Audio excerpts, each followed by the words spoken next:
aujourd'hui, on arrive à la fin de notre série sur l'armure du chrétien.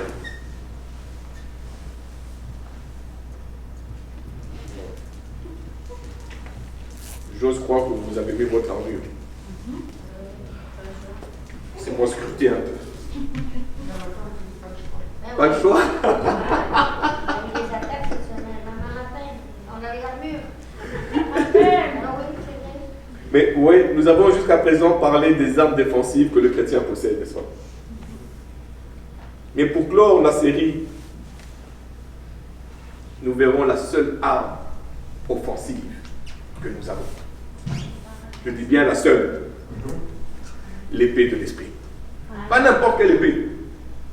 L'épée de l'esprit. Non, non. Là, ça méritait un amen. Parce que je ne peux pas aller plus loin que ça. Je ne parle pas l'épée. Ce n'est pas de ça que je parle. Je parle de l'épée de l'esprit. Amen. C'est puissant. On n'a pas besoin d'avoir d'autres armes que une seule arme. L'épée de l'esprit. Amen. C'est une arme qui est extrêmement puissante, mais que très souvent nous négligeons. On l'a rangée quelque part. Le temps que je reçois, que je me rende compte de l'attaque, que je reçois le coup, le temps que j'aille courir pour chercher mon épée, c'est trop tard. Amen. Amen. Je commence fort. Hein? Mais ça, ce n'est que le début. Exactement. Est-ce que tu peux mettre la première slide de l'épée, s'il te plaît?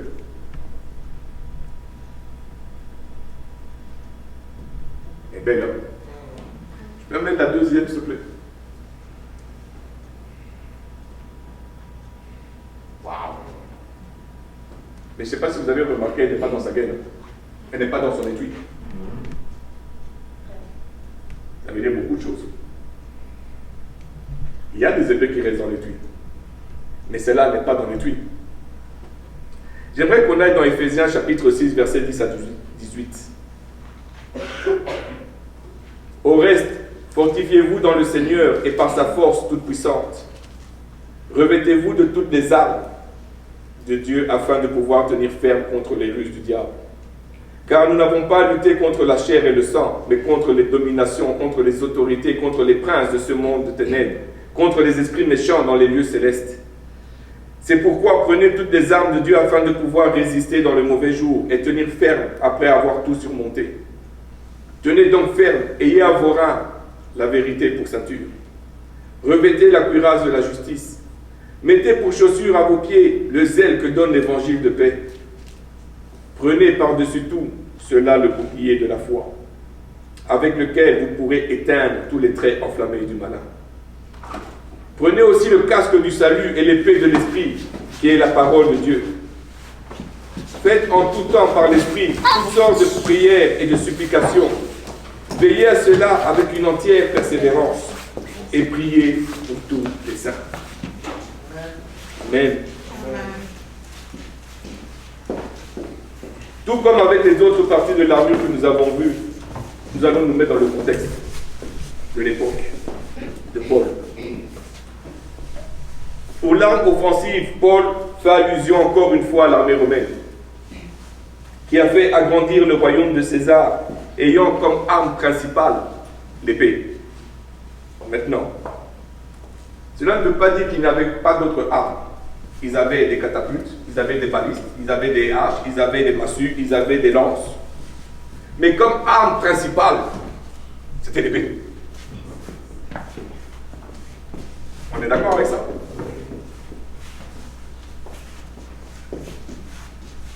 Quand le combat était engagé, que l'armée romaine s'avançait, elle avait l'assurance, elle avait l'épée à la main. Mais on y va! Et quand je regarde l'histoire, quand je regarde certains documentaires de l'époque, les trois quarts du temps, ils allaient crier « Pour la gloire de César !» Et ils avançaient. Ou alors c'était « Pour la gloire de Rome !» Et ils avançaient.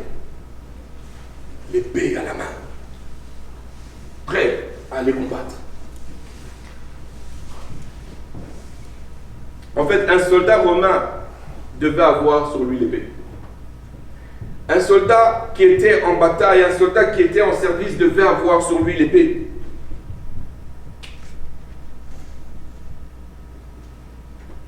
Même si celui-là avait une lance, même s'il avait un arc, il devait avoir l'épée sur lui. Est-ce qu'on a l'épée sur nous? Ou bien on l'a déposée quelque part? Et vous voyez ce que j'aime bien, c'est que l'épée était attachée à quoi? La ceinture. La ceinture de vérité. L'épée de l'esprit. Ça va ensemble. Parce que l'esprit va toujours témoigner de la vérité de Dieu. Amen. Amen. Donc, si on n'a pas l'esprit, on n'a pas la ceinture de vérité, on ne peut pas avoir l'épée de l'esprit. Oh. Oh. Mais est-ce qu'on a d'abord la ceinture? Parce qu'on veut l'épée, mais on n'a pas la ceinture. On doit avoir l'armure au complet. C'est pour ça qu'il a commencé par l'armure et il a terminé avec l'épée. Est-ce que vous me suivez jusqu'ici? Et vous voyez, même s'il n'y avait pas de combat, mais qu'il était en service, le soldat romain avait toujours l'épée sur lui. Dans son étui, mais il avait l'épée. Mais ceux qui étaient tellement entraînés que dès qu'ils sentaient qu'il y avait un combat, c'était facile d'enlever l'épée. Mais l'épée devait être présente. Oui, je me bats avec la lance, mais je casse, ma lance se casse, j'enlève mon épée. Je dois toujours avoir une épée. C'était dans la tactique de l'armée de Rome. Maintenant, qu'est-ce qui se passe?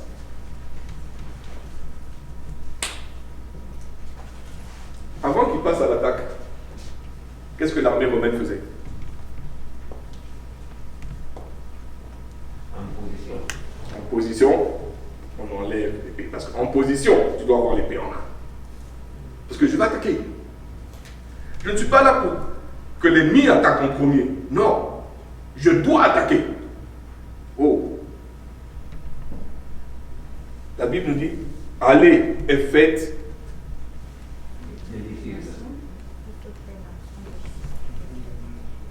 Amen. Allez et Matthieu 28. Et nous on est là. Ils vont venir. Et un jour ils vont venir. Je prie seulement. Oui, prie, mais vas-y. Oh, ça on n'a pas. Un soldat est fait pour ne pas rester dans une zone de confort. Jamais j'ai vu un soldat en guerre dormir dans un hôtel 5 étoiles. Avec sa télé, relax, en train de regarder qu'est-ce que son armée est en train de faire.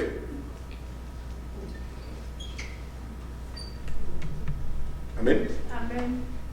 Un soldat, que ce soit hiver, qu'il pleuve ou pas, il est sous la tente, il est dehors, il est en train de regarder, d'observer, il est tout mouillé, mais il dit je ne peux pas quitter ma position parce que mon roi ne m'a pas donné l'ordre. Je dois rester. Je suis un soldat, je suis entraîné pour ça.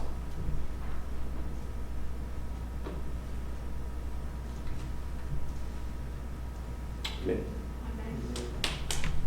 qu'est-ce qui se passe? Que pendant le combat, corps à corps, face à face, quand il utilisait l'épée, l'épée était faite pour parer les coups de l'ennemi, mais pour contre-attaquer avec efficacité. Parce que quand je pars, je peux continuer mon mouvement. Il m'attaque, je barre et slam. Parce que le but de la guerre, c'était de détruire. Pas de blesser, mais de détruire. Et on a l'épée de l'esprit. Qu'est-ce qu'on fait avec?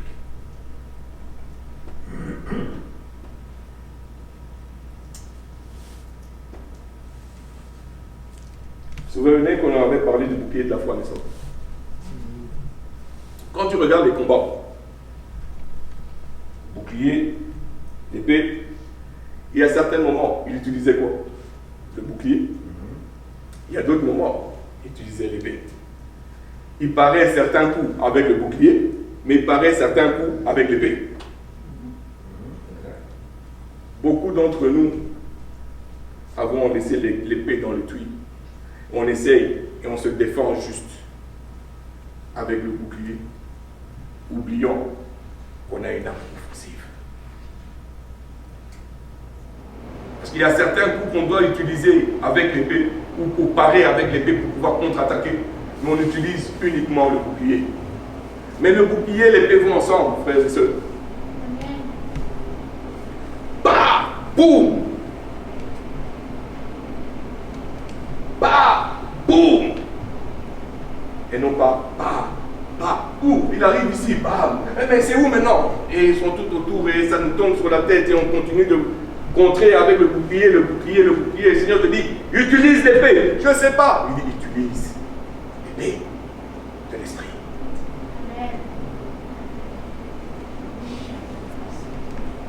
Amen. Oui, le soldat romain avait l'épée dans une main et le bouclier dans l'autre. Et avec les deux, il s'avançait avec assurance au combat. Il savait qu'il était protégé. Il avait son armure sur lui. C'est ce que j'aime avec le Seigneur. Il nous explique avec des choses qui sont qu'on peut saisir. Pour que le soldat romain arrive là où il est en face de l'ennemi, parce qu'il a dû passer à travers plusieurs pièges. Parce que les pièges étaient déjà loin avant qu'ils puissent se rencontrer. Le but était de diminuer l'armée de l'autre. Vous me suivez? Même s'il ne tuait pas, mais s'ils étaient blessés, ils savaient que ce sont des soldats qui allaient servir à rien. Donc le but était de diminuer. Et les chaussures empêchaient d'être blessés. L'armure nous empêchait les soldats d'être blessés. Et ils ont passé tous ces pièges pour arriver face à face avec devant l'ennemi. Frères et sœurs, on a notre armure. On est passé à travers des situations, on est passé à travers des pièges que l'ennemi a donnés. On est passé, on n'est pas resté là, on est passé.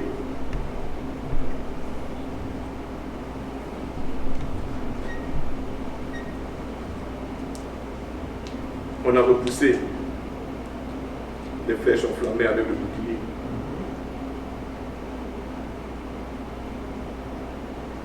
Mais quand on a passé tout ça, quand le soldat a passé toutes ces histoires-là, quand le soldat vraiment a passé tous ces pièges, les traits enflammés, les flèches enflammées, il a résisté à tout ce que l'ennemi voulait faire. Son seul désir était de se retrouver face à face avec l'ennemi. Tu ne m'as pas eu, mais moi je vais t'avoir. Amen. Et nous, où est-ce qu'on en est vendu? On vit encore là-bas. On ne se rend même pas compte qu'on a quitté là-bas. On ne se rend même pas compte qu'on a vaincu dans le nom de Jésus le passé. Amen. On campe encore là-bas. L'ennemi est devant nous, nos yeux sont comme ça. On reçoit des coups, on dit mais ils viennent d'où ces coups parce que je ne vois rien venir. Mais retourne-toi, tu vas voir. Fais face à ton combat. Amen.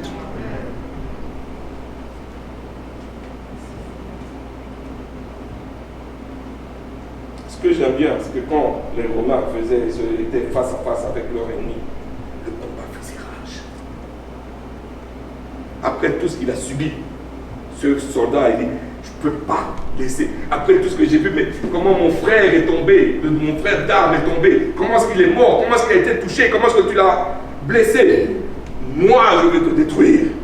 Amen. Il y a cette rage en lui de détruire son ennemi.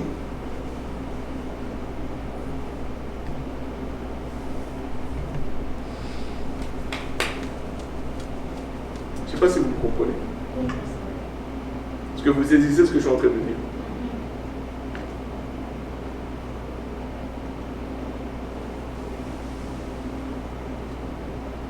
Trop souvent dans notre combat, on ne fait que blesser l'ennemi. Une fois qu'il a reculé un petit peu, on dit j'ai eu la victoire. Notre ennemi est spirituel. C'est ni nos frères ni nos sœurs.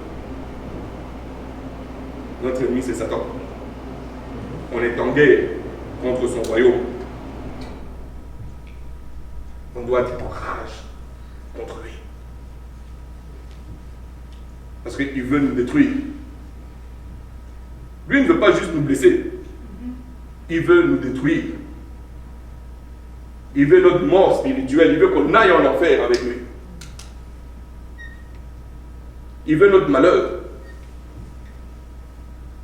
Il ne faut pas qu'on se contente juste de le blesser. Il faut le détruire. Dans l'Ancien Testament, c'est souvent dit, il est dévoué à l'interdit. Ça veut dire quoi? Terminez-les. Exterminez-les. Est-ce que nous, on prend le temps d'exterminer le malin? Alléluia.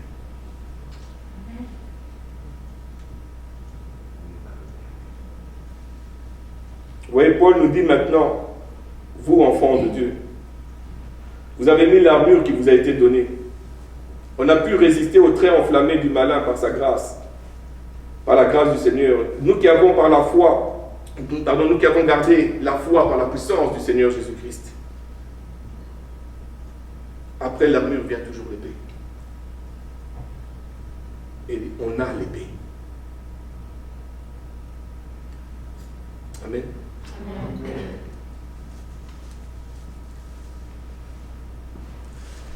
Oui, l'épée que le Seigneur nous a donnée, la seule arme offensive que le Seigneur nous a donnée, cette épée est la plus puissante. L'épée de l'esprit est la plus puissante. Elle est la plus tranchante. Il n'y a aucune armure qui peut résister à cette épée-là. Elle brise tout, elle casse tout, elle crée, elle passe un passage. Peu importe ce qu'il y a devant toi, utilise l'épée et tu vas voir ce qui va se passer. J'aimerais qu'on aille dans Hébreux 4:12.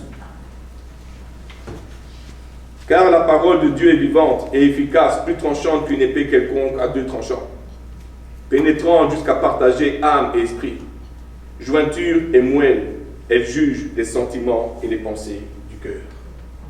Amen. Est-ce que tu peux mettre la troisième slide, s'il te plaît?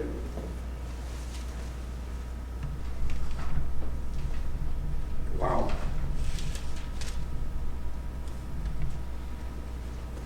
Belle. Tu peux mettre la prochaine, s'il te plaît?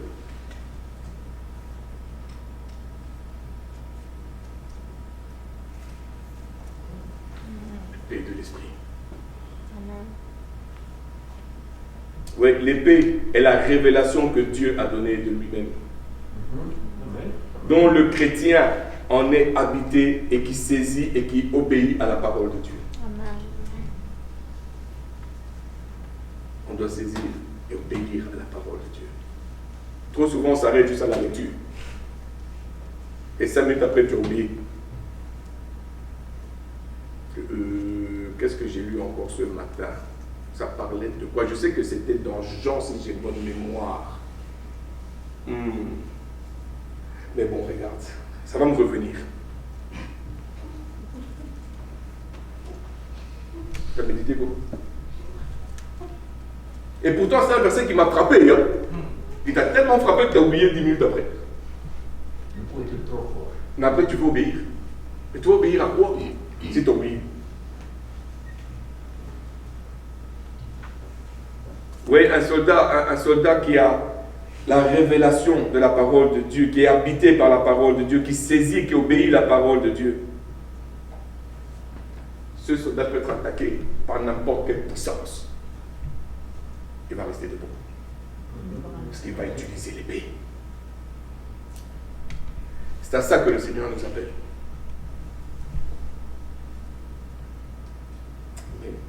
Amen. Est-ce qu'on se rend compte que quand on utilise l'épée de l'esprit, on fait reculer Satan? Est-ce qu'on est conscient de ça? Donc tu peux venir. Je vais être le soldat cette fois-ci. Moi je vais être l'autre. D'accord? Ou bien tu veux le contraire? C'est bon? Ok, tu as l'épée. Moi je viens avec mon piège, je suis le malin. j'essaie de l'attaquer. C'est l'épée de l'esprit qu'il utilise. Je recule. Mais pendant que je suis en train de reculer, qu'est-ce qui se passe? Regardez bien, qu'est-ce qui se passe? Il prend du terrain. Mais ce qu'il y a autour, reste là, ce qu'il y a autour, je suis en train de prier pour certains membres de la famille, je suis en train de prier pour mon travail, je suis en train de prier pour les malades. Qu'est-ce qui se passe? Pendant que moi je suis en train d'avancer, le Seigneur est en train de travailler. Je suis en train de prendre le terrain. Enfin, lui est en train de prendre le terrain. Parce que moi, qui suis le malin, je suis en train de reculer. Mais continue, attaque. Il attaque. Non, mais enfin.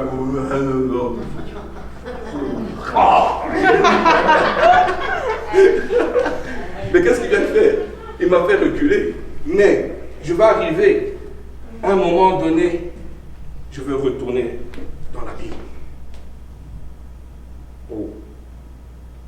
Parce que Christ est avec lui. La lumière de Christ, ce qui est en train de se passer, c'est que pendant que lui est en train de faire ça, avance-toi, il est en train de devenir de plus en plus fort. Il devient de plus en plus fort. Et je vais arriver ici. C'est fini. Et maintenant je reviens. Vous avez saisi ce que je suis en train de faire comprendre, le message que je suis en train de faire passer? Est-ce que vous avez saisi ça? Oui. Et très souvent, on se contente juste de t'as eu là. Bon, il était temps. Donc, comme je disais, non, je l'ai eu, mais comme je disais, mais pendant ce temps que je suis occupé à faire autre chose, lui reprend le terrain. Au lieu de rester ici et être sur mes gardes, parce que, ok, c'est la bataille que j'ai gagnée, mais pas la guerre. La bataille, mais pas la guerre. Mon but n'est pas de gagner bataille par bataille, mon but est de gagner la guerre. Amen. Oh. Amen. Amen. Alors c'est quoi? Où on appelle la parole de Dieu l'épée de l'esprit. Pourquoi? Parce qu'elle vient du Saint-Esprit. Cette parole était inspirée du Saint-Esprit. Amen. Et qu'elle reçoit son accomplissement dans l'âme du croyant par l'opération du Saint-Esprit. Si on est sauvé aujourd'hui, c'est parce que le Saint-Esprit a travaillé en nous. Amen. Vous savez, c'est par sa grâce. Si on marche en accord avec la parole, c'est par le Saint-Esprit. Si on tient encore, on a encore la foi aujourd'hui, c'est par le Saint-Esprit. En fait, on ne mérite rien, on ne fait rien. On peut obéir. On dit merci Seigneur. Même pour le recevoir, il prépare le cœur. Donc ceux qui ont de l'orgueil pour dire moi j'ai une grande foi, tu viens de tomber. Parce que ta foi vient du Saint-Esprit. C'est lui qui donne en accord avec sa volonté. Nous, on n'a rien à voir.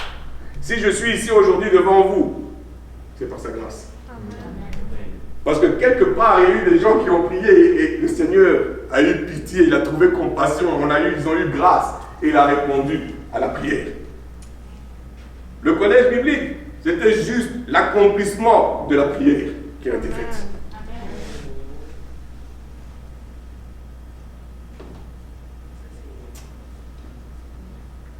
Amen. Maintenant, on doit être conscient que le malin, que Satan sait que le soldat du Seigneur, qui a l'armure et qui a l'épée, a déjà la victoire. Parce que Christ nous a donné la victoire. Maintenant, qu'est-ce que lui va faire? Même s'il sait qu'il a déjà la défaite, il va essayer de limiter sa défaite. Donc il va donner un combat. Il sait qu'il a perdu. Mais je ne veux pas perdre plus, je ne veux pas perdre encore plus long. Je vais essayer de limiter la défaite et prendre du terrain. Voilà pourquoi il se bat. Je parle du malin. Mais nous, on se bat. Pas pour aller chercher la victoire.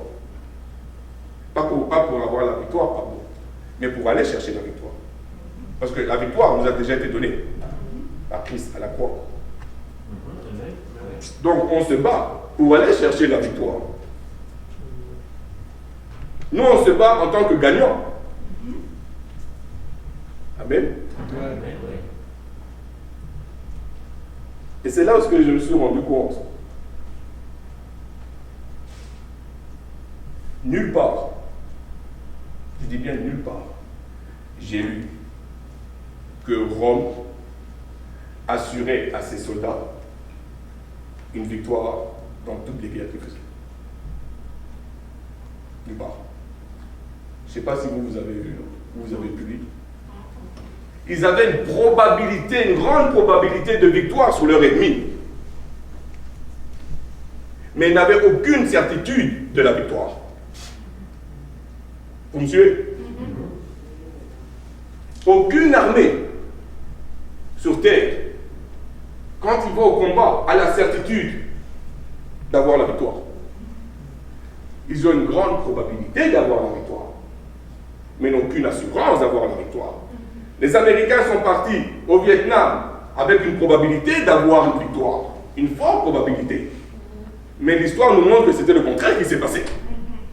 Mais pourtant, ils ont eu une grande probabilité. On est les seuls à aller au combat avec la victoire en main.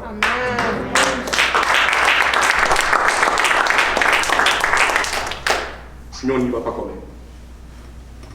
On est paralysé, on a peur. Ouch.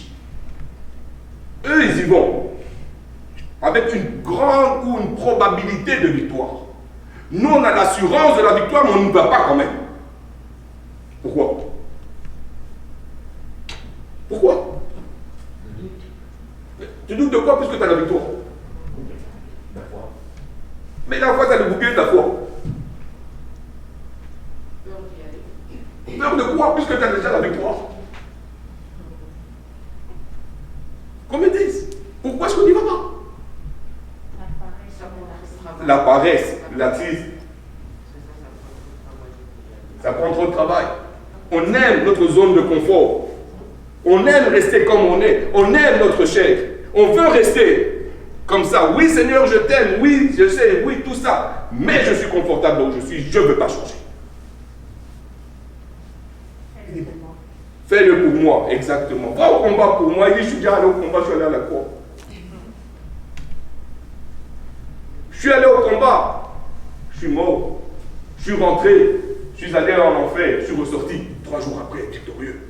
Je t'ai donné cette victoire-là. Va la chercher, je te la donne. Oh non, moi je suis confortable ici. Aucun parent, quand il veut donner quelque chose à son enfant et qu'il sait que son enfant veut marcher et qu'il est loin, va descendre avec le biscuit pour dire tiens, j'ai ramené un biscuit. Je dis hey, tu veux un biscuit, monte. Viens le chercher, n'est-ce pas? N'est-ce pas? Mais on demande au Seigneur d'aller chercher la victoire pour nous. Il dit, moi je t'ai donné la victoire. Viens la chercher. L'enfant qui est au sous-sol, pour nous, une marche, avec nos grandes jambes, là, ça va vite. On a eu le temps de muscler nos jambes. Mais cet enfant-là, c'est dur pour lui. Mais il y va quand même, même à 4 pattes, mais il y va. Et tu lui dis encore, fais attention de ne pas tomber. Hein? Et quand il arrive, oh bravo, je t'ai pas fait mal mon grand, non, tiens. Mais nous, Seigneur, fais-le comprendre. Je suis fatigué. Tu n'as pas idée. Il dit juste, moi, tu es fatigué parce que tu ne te bats pas assez. Bon combat. Tu vas voir que ça va te réveiller. Amen. Vous êtes avec moi? Est-ce qu'on peut comprendre, on peut saisir que quand on donne notre vie au Seigneur Jésus-Christ, on a la victoire sur Satan. Amen. Est-ce qu'on peut saisir cette vérité, s'il vous plaît? Dès que tu dis Seigneur, je te reconnais, je t'accepte comme mon Seigneur et Sauveur, bam, tu as la victoire. Directement. Ce n'est pas quelque chose qui est des émotions, des feelings qui passent dans le corps, des électricités. Non, je ne parle pas de ça. Moi, je parle dans l'esprit. Tu sais, tu sens que tu as une paix qui vient en toi. Je ne sais Je ne sais pas si vous avez déjà expérimenté ça. Ce repos de paix qui vient, qui tombe sur les épaules, c'est comme, ouf, ça fait du bien. Tu te sens tout léger. Parce que tu as la victoire.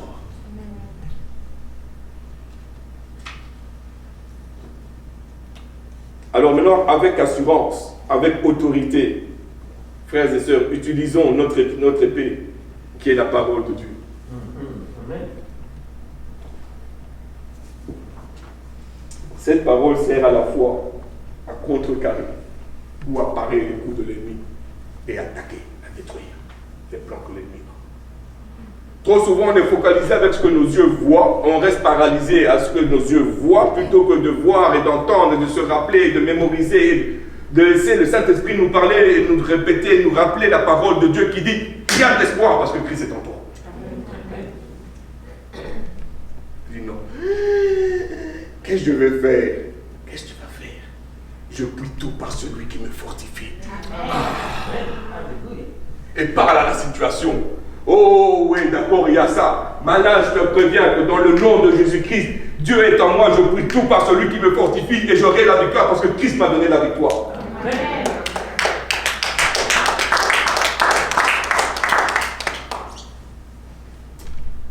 Alléluia. Alléluia.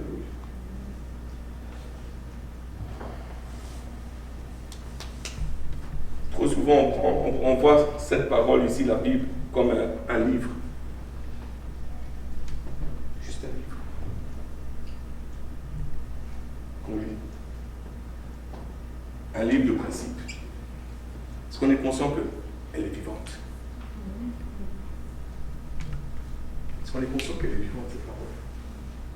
Est-ce qu'on est conscient que les écrits qu'il y a là-dessus, c'est vivant?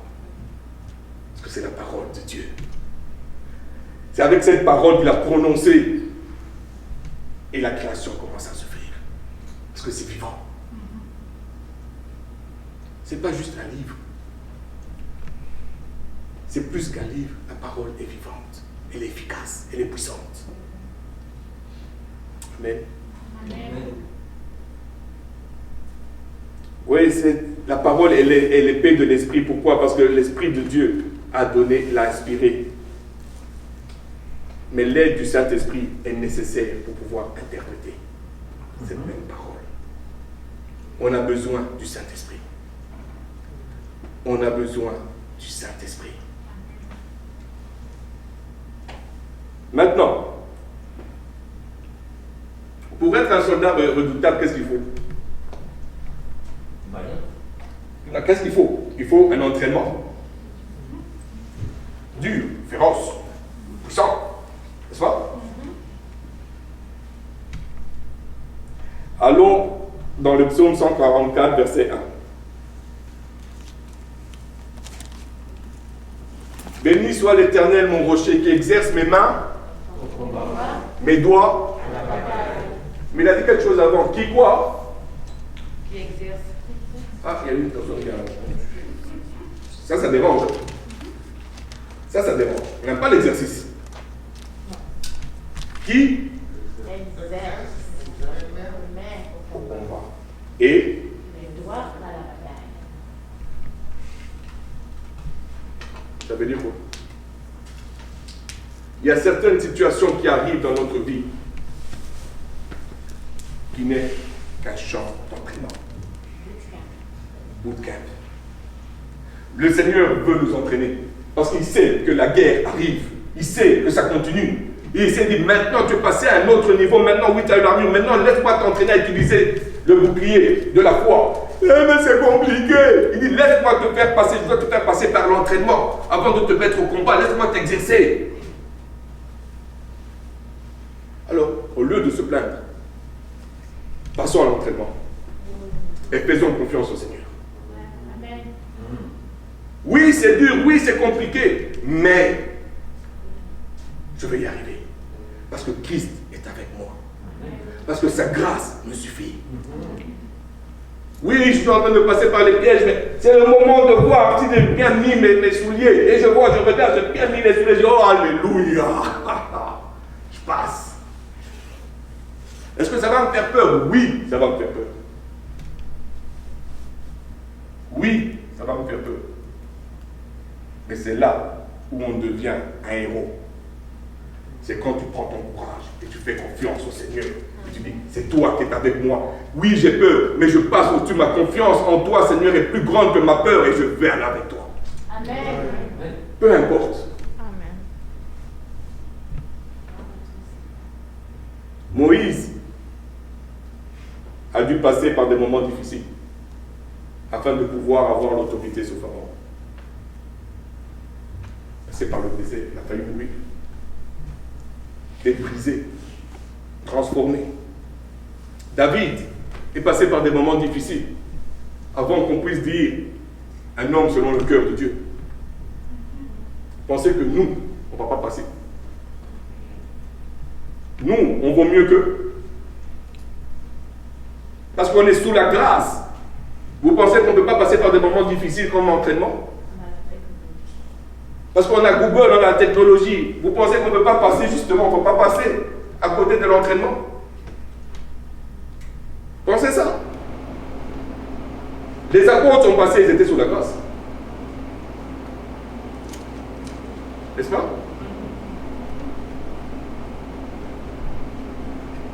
Mais ce que j'aime bien, c'est que quand ils sont passés par cet entraînement, le résultat était foudroyant. Moïse a été brisé, il est passé par l'entraînement. Qu'est-ce qui s'est passé? Il a fait face à Pharaon, même s'il avait peur de retourner en Égypte. Il est retourné parce que Jéhovah était avec lui. Amen. Et il a fait ressortir le peuple de Jéhovah. Et il a détruit l'armée d'Égypte. David, avec tous les moments qu'il est passé, de berger est devenu roi. Il a fait confiance à Jéhovah. Il était sous le camp, en train d'être entraîné. On a voulu le tuer par Saül, mais l'Éternel l'a protégé. Quand on est sur le camp de l'entraînement, on accepte l'entraînement du Seigneur. On se fortifie, on devient des soldats redoutables. Amen. Amen. Mais vous voyez, les patriarches, pour arriver à ce niveau-là, ils ont dû lire, méditer, comprendre, croire, prier et saisir la parole de Dieu. Parce que les victoires qu'ils ont eues, c'est parce qu'ils ont utilisé la parole de Dieu. Ils l'ont utilisée avec puissance, comme une épée à deux tranchants. Est-ce que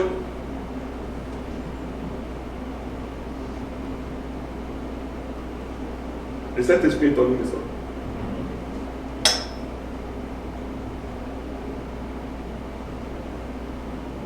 Il nous a équipés. N'est-ce pas? On est équipés.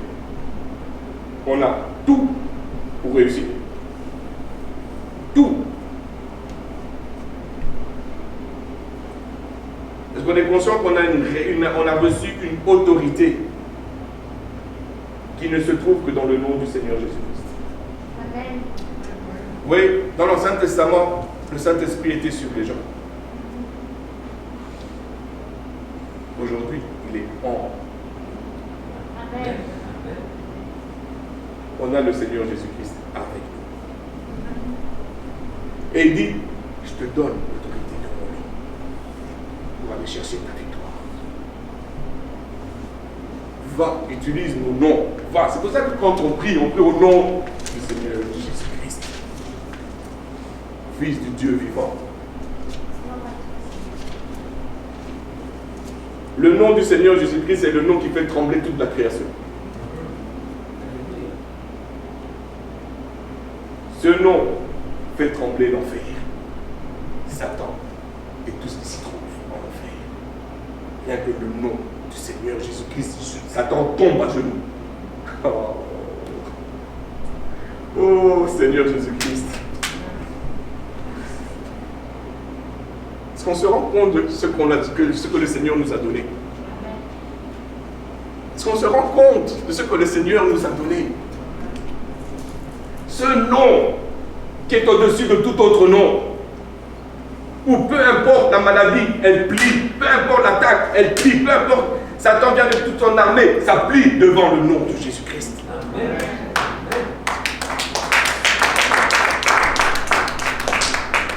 Alléluia. Mais voyez, nous aussi, on doit saisir, croire, comprendre, prier, recevoir cette capacité qui nous est donnée d'utiliser la parole de Dieu comme une épée. Surtout à certains moments, dans les occasions appropriées, et particulièrement pendant la tentation et dans l'épreuve. Si on veut sortir de là, utilisons l'épée de l'esprit. Obéissons à la parole de Dieu. Oui, ça me dérange ce que je dis, parce que ce n'est pas moi, mais parce que Seigneur, tu l'as dit, je vais le faire.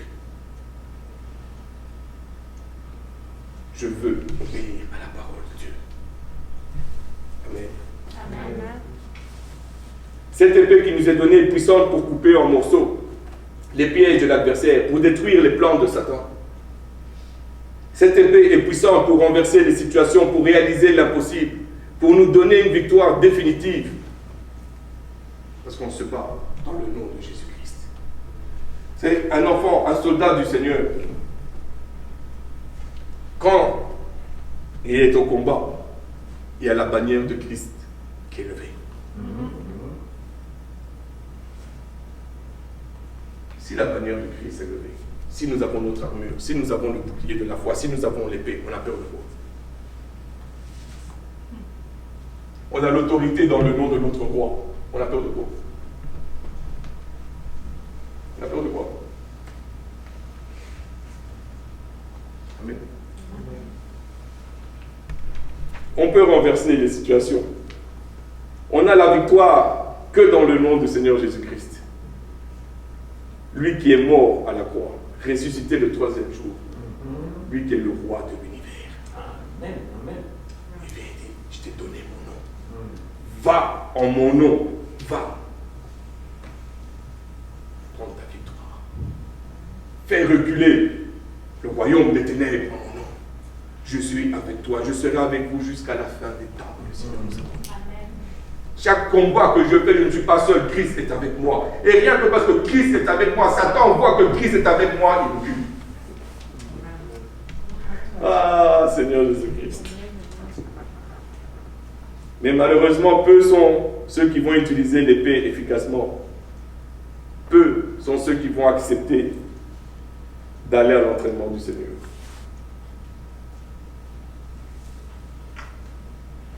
Plusieurs pensent qu'il faut une onction tellement spéciale pour avoir la victoire. C'est moi vous dire que ce n'est pas vrai. En tant qu'enfant de Dieu, il nous donne la victoire. On va chercher notre victoire. Jésus n'a pas donné la victoire seulement à X, Y personnes. Il a donné la victoire à tous ses enfants. Le même esprit est dans chacun d'entre nous. Oui, le Saint-Esprit qui était actif dans tous les patriarches qu'on voit dans la Bible, dans les apôtres, dans les généraux de la foi d'aujourd'hui. Ce même Saint-Esprit est actif dans nos vies. La différence qu'il y a entre eux et nous, c'est quoi? Eux, ils ont dit oui. Seigneur, entre nous. Eux, ils ont dit oui, je vais te servir. Nous, on a dit peut-être. Nous, on a dit quand ça m'arrange. Nous, on a dit sauf sur ce point de vue-là. Eux, ils ont dit oui. Et ils ont dit exactement, et ils ont fait comme ce que le psalmiste dit dans le psaume 119, 11. Je serre ta parole dans mon cœur afin de ne pas pécher contre toi. Et pour serrer la parole, il faut que je la lise, il faut que je médite, il faut que je cherche à obéir, il faut que je saisisse, il faut que je comprenne, il faut que je mâche et je remâche, que ça m'habite. Pour serrer la parole contre mon cœur. Amen. Tu peux mettre la 4e slide, s'il te plaît. Pas la dernière, mais la 4e slide, s'il te plaît.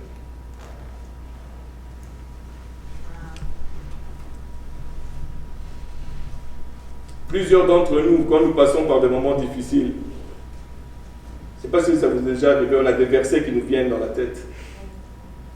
Le Saint-Esprit nous rappelle certains versets, certains passages.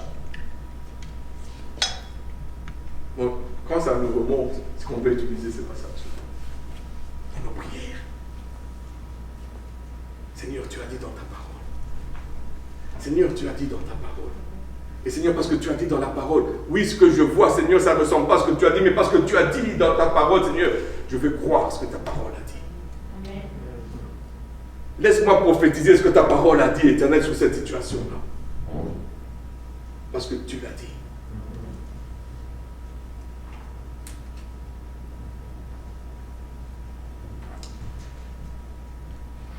Dans sa lutte contre les convoitises et les tyrannies gigantesques du monde, l'enfant de Dieu doit être armé de cette puissance élevée et fulgurante de l'épée flamboyante de l'esprit. Je me suis, c'est ce matin que c'est venu. Il y a quelque chose qu'on a en Afrique quand tu vas dans la jungle, tu vas dans la forêt. Tu vas pas avoir un fusil. Mais pour te créer un chemin, tu as besoin de la machette.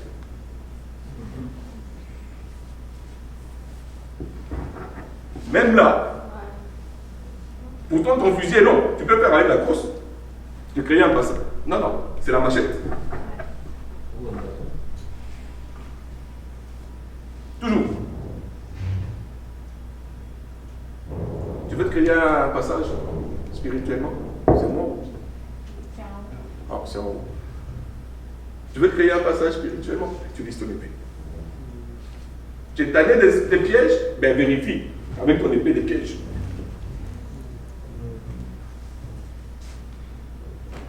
Il y a plein de soldats devant de Satan. Dans le nom de Jésus-Christ, tu prends ton épée, tu avances. À le bouclier, allons-y. Christ est avec moi. Si ils me voient moi, ils ne savent pas que derrière moi, il y a des frères et des sœurs qui sont en train de bouclier. Ils me battent. Ils me voient moi, je suis devant. Oh, dès que je suis touché, je sais que mon frère, ma soeur va sortir, lui aussi bien armé.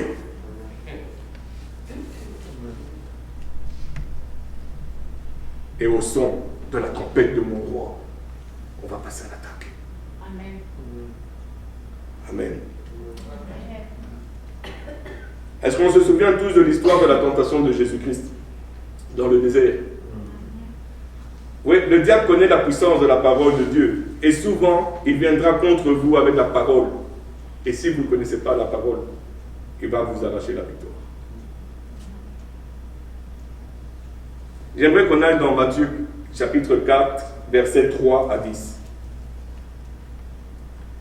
Le tentateur s'étant approché lui dit, « Si tu es le Fils de Dieu, ordonne que ces pierres deviennent des pains. » Jésus répondit, « Il est écrit, l'homme ne vivra pas de pain seulement, mais de toute parole qui sort de la bouche de Dieu. » Le diable le transporta dans la ville sainte, le plaça sur le haut du temple et lui dit, « Si tu es fils de Dieu, jette-toi en bas. Car il est écrit, oh, il donnera des ordres à ses anges à ton sujet. Et ils te porteront sur les mains de peur que ton pied ne heurte contre une pierre. » Jésus lui dit, « Il est aussi écrit, tu ne tenteras point le Seigneur ton Dieu. » Le diable le transporta encore sur une montagne très élevée, lui montra tous les royaumes du monde et leur gloire, et lui dit, « Je te donnerai toutes ces choses si tu te prosternes et m'adores. » Jésus lui dit, « Retire-toi, Satan, car il est écrit, tu adoreras le Seigneur ton Dieu et tu le serviras lui seul. » Amen. Dans ce passage, Satan s'est approché du Seigneur Jésus avec des textes pieux à la bouche. Il est venu comme un ange de lumière. Son désir était de tromper le Seigneur, puisqu'il a même utilisé l'écriture. Parce qu'en utilisant l'écriture, il essayait de lui prendre l'épée. Il a dit qu'il est écrit. Et Jésus, chaque fois que Satan l'attaquait, lui disait, il est écrit aussi. Et puis la dernière, il dit, retire-toi, Satan, car il est écrit. Oh. Le Seigneur savait utiliser l'épée. Amen. Il a Il a mis le bouclier, il a regardé, il a dit, ah ouais. Et la fin, c'était quoi? Retire-toi, Satan, car il est écrit. Est-ce que nous, quand on se bat, est-ce qu'on vient, on dit, retire-toi, Satan, car il est écrit dans la parole que.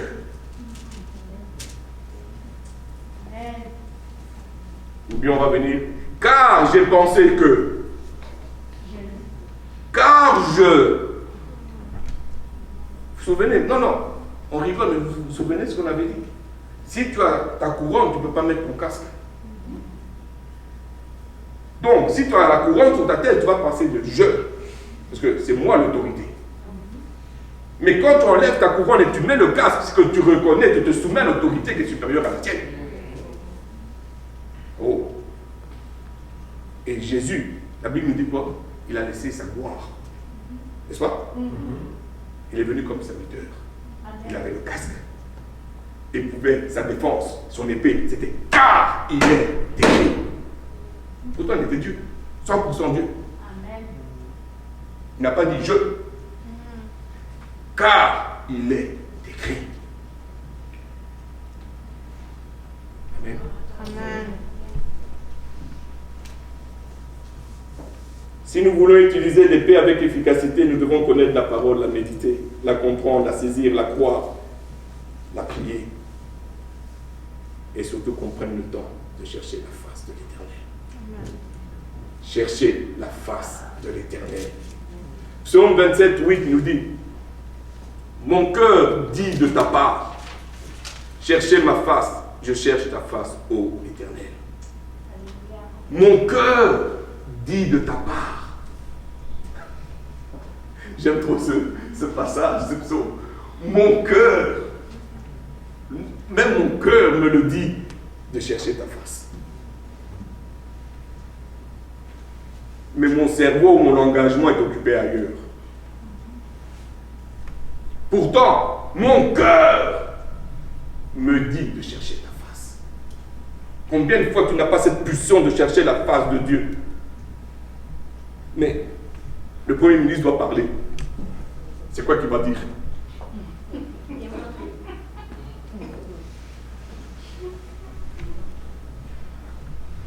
Mon cœur me dit de chercher ta face. Oula, il est bientôt midi, il faut que j'aille cuisiner pour ce soir. Oh là, bientôt il faut que j'aille au travail, il faut que je commence à me préparer. Il faut que j'aille dormir un peu. Oula, il est temps d'aller dormir, il est tard. Pourtant, mon cœur me dit de chercher ta face.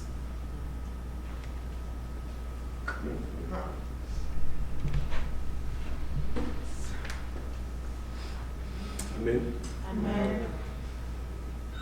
Ce passage, frères et sœurs, est un enseignement pour nous, car le roi a utilisé lui-même l'épée. Et il nous montre comment manier l'épée de l'esprit. Quand on lit le passage attentivement, on va se rendre compte que Satan a essayé de lui prendre l'épée, puisqu'il dit il est écrit. Mais notre roi, connaissant les ruses du malin, lui dit il est aussi écrit. Car il est écrit. La connaissance, la méditation de la parole, l'application de la parole est nécessaire pour la victoire dans notre combat. Prenons exemple sur Christ. Christ seul. Il n'y a pas de meilleur entraîneur que lui. Est-ce que tu peux mettre la dernière slide, s'il te plaît?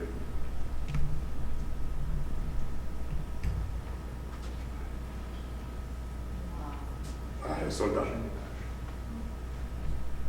Rempli de la présence du Seigneur. L'épée en flamme. Le casque du salut, le bouclier de la foi, le courage de la justice. Tout est là. Quand tu vois une personne comme ça, là, tu vas l'attaquer. Non, non, de vous à moi. Là. Je vous assure, si je suis avec mon époux, je vais dire, j'ai oublié quelque chose, je reviens. Reste là, espérant qu'il ne va pas attaquer les dames. Moi, c'est sûr, il m'attaque. Je Je t'aime, mais sorry, babe. Tu comprends, je dis. Ça. Yo, exact. Ça. Et imaginez-vous spirituellement. Quand tu es rempli de la présence du Seigneur. Ça s'entend le sang. Pasteur, vous devez vous livrer pour votre épouse. Oh non, je disais ça en blague. Non, C'est t'inquiète. moi aussi, je blague. Désolée. Non, c'était bon. Mais là, on va quand même réfléchir. Je vais d'abord rentrer en prière. Non, je rigole. Mais imaginez-vous spirituellement. Comment est-ce qu'on est puissant? Comment est-ce qu'on est fort? On a une armure où il n'y a rien qui peut transpercer. Amen. En fait, la seule chose qu'on entend quand ça nous frappe, c'est ting. On dit aïe. Mais tu ouvres, tu regardes, il n'y a rien. Il n'y a même pas une cicatrice. Parce que si tu es blessé, c'est que tu n'as pas eu l'armure. Amen. Si tu es blessé, tu n'avais pas l'armure. Mais si tu as l'armure, tu ne vas pas être blessé. Amen. Mais tu vas savoir comment contrecarrer ça. Parce que tu vas savoir que, ok, je suis attaqué. Je n'ai pas vu venir, mais je suis attaqué. Mais mon armure est toujours sur moi. Parce que j'étais en position. J'étais au poste. J'étais prêt pour le combat. Amen. Amen. C'est pas si tu peux venir au piano, Sophie. On arrive à la fin du message. Maintenant que nous avons compris l'importance de l'armure, et surtout que nous l'avons portée, nous pouvons avoir la certitude de la victoire dans notre marche chrétienne. Car cette armure que nous portons nous est donnée par le Seigneur lui-même. Nous n'avons pas mérité. Aucun de nous n'a mérité cette armure-là, mais il nous l'a donnée. Comme je l'ai dit à maintes reprises durant la série, nous sommes en guerre. Et un soldat qui est en guerre ne dort pas. Il veille. Il est sur le qui-vive. Il ne se contente pas de voir seulement ce que l'ennemi fait, mais il est concentré à écouter et à voir ce que son général fait et dit. Est-ce qu'on peut prendre un temps pour s'arrêter dans notre vie, pour entendre ce que le Père est en train de me dire? Est-ce qu'on peut s'arrêter un moment dans notre vie pour voir ce que notre Seigneur est en train de faire? Est-ce qu'on peut juste s'arrêter et s'asseoir au pied de Jésus-Christ et dire, bah, ton serviteur écoute. Révèle-moi les choses cachées. Guide-moi. Montre-moi le chemin. Parce que ma sagesse n'arrive pas à ce niveau-là. J'ai besoin de toi, Père. Je prie que nous puissions être occupés à voir ce que l'Esprit fait sur la terre et que nous puissions y avoir part. Plutôt que de voir ce que le malin fait et être paralysé par la peur. Frères et sœurs, il nous est dit dans Romains 8, 19, aussi la création attend-elle avec un ardent désir la révélation des fils de Dieu. Quand est-ce que nous allons nous mettre debout et aller au combat? Quand est-ce que nous allons prendre notre place? Chacun a sa place. Parce que dans une armée, il n'y a pas de grand et de haut. Chacun a sa position et elle est utile. Bien aimés ensemble, comme une seule armée, comme un seul corps, levons-nous, combattons ensemble notre ennemi commun et prenons la victoire pour Christ et Christ seul. Amen. J'aimerais qu'on puisse baisser nos têtes.